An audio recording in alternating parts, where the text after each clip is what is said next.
Have you ever wondered what it would be like to get married in ancient Greece? It's me. Welcome to my channel. And today we are bringing you another episode of Boring History for Sleep. Now settle in and let us transport you back in time to the world of ancient Greece, where the concept of marriage was a lot different than it is today. We will discuss the simple yet meaningful rituals that took place during the weddings of the time, the traditions that continue to resonate today, and the fascinating insights into the lives of the ancient Greeks. So get ready to discover the surprisingly simple rituals of ancient Greek weddings. The wedding ceremony itself was a rather straightforward affair. The groom would approach the bride's house with a small entourage and ask for her hand in marriage. If the answer was yes, then the wedding would be set for the next day so that the bride could complete all the preparations needed to get ready for her big day. It wasn't until the following day, when the wedding ceremony took place, that the full spectacle of an ancient Greek wedding unfolded. On the day of the wedding, the bride would wake up early and be adorned with olive oil and flowers by her female friends and family members. She would wear a veil over her head and carry a torch as symbols of her transition from a young maiden to a married woman. Interestingly, the bride was not allowed to cry or display any sadness, as it was considered inappropriate for the occasion. Instead, she was expected to remain stoic and dignified throughout the ceremony. It's hard to imagine today's brides doing that. Just think about it. You've spent months, maybe even years, planning your big day, and finally it arrives. But you can't shed a single tear. No crying, happy tears, sad tears, ugly cries. Nothing. But hey, if the bride was able to do it, good for her. After the ceremony, the newlyweds would process through the streets to the accompaniment of singing and dancing. They would arrive at the groom's house, which had been decorated with flowers and garlands. After entering the house, the bride would go to the women's quarters, while the groom went to the men's quarters. It was only after both of them had completed their ablutions and donned their finest garments that they were reunited for the wedding feast. The feast was a significant part of the wedding celebration, and it typically included roasted meats, fruits, and nuts. Wine was also served in large quantities, and the festivities could last for several days. During the feast, there were various forms of entertainment, such as dancing, music, and poetry readings. There were also athletic competitions for men and women, including javelin throwing, wrestling, and chariot racing. The ancient Greek wedding was truly a celebration of life and the union of two people in love. It was a time for the community to come together and celebrate the happy couple and wish them well for their future.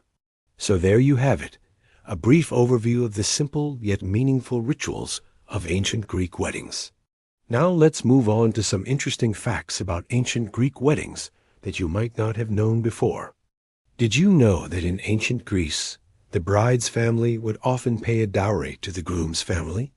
The dowry was a payment made by the bride's family to the groom's family, and it typically consisted of goods such as furniture, livestock, or money.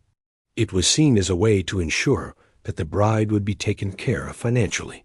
Also, the amount of the dowry could vary widely depending on the social status of the families involved. In some cases, the dowry was used to set up the newlyweds in their own household, while in others, it was simply a way for the groom's family to compensate for the cost of hosting the wedding feast. However, it was not uncommon for the bride to use the dowry to purchase items for her own use, such as jewelry or fine clothing. Another interesting fact about ancient Greek weddings is that the bride was often much younger than the groom. In fact, it was not uncommon for girls to be married off in their early teens. This was because in ancient Greek society, women were seen as being more marriageable once they reached the age of puberty. Additionally, marriages were often arranged by the parents of the bride and groom, and were primarily based on political or economic alliances. Love matches were less common, but not unheard of. Now let's talk about the attire worn by the bride and groom during the wedding ceremony. The bride typically wore a long white dress, made of linen or wool, and a veil over her head. She also wore jewelry, such as a necklace, earrings, and a ring. The groom, on the other hand, wore a white robe and a red sash around his waist. He also wore a wreath on his head, which was often made of olive or bay leaves. The attire worn by the bride and groom was not only symbolic, but also practical. The white dress and veil represented purity and innocence, while the groom's red sash symbolized courage and masculinity. During the wedding ceremony, the bride and groom exchanged vows and gifts. The groom typically gave the bride a ring as a symbol of his love and commitment, while the bride may have given the groom a wreath or a garland. These gifts were not only symbolic, but also served as a reminder of the bond they were about to create. The exchange of vows and gifts was an important part of the ceremony, and it demonstrated the seriousness of the commitment that the couple was about to make. Another interesting aspect of ancient Greek weddings was the role of the witnesses. In ancient Greece, it was customary for the wedding ceremony to be witnessed by at least 2 adult male relatives of the couple. The witnesses played an important role in ensuring that the ceremony was conducted properly and that the vows were exchanged correctly. They also served as a legal safeguard, as it was common for the wedding contract to be written down and signed by the witnesses.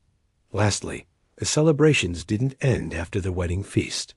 In ancient Greece, it was customary for the newlyweds to go on a honeymoon, although the ancient Greek word for it was monos logos, meaning one saying, which referred to the fact that the couple was now one.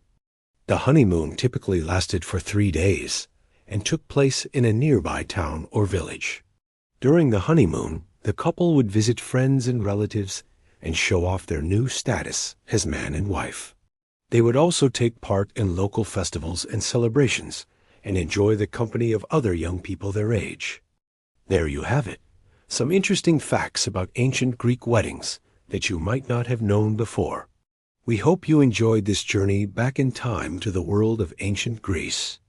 Now close your eyes, picture yourself attending an ancient Greek wedding, and let the simplicity and beauty of the ceremony transport you to a world of love and commitment. And if you liked this video, don't forget to subscribe and turn on notifications for more exciting historical tales. Sweet dreams.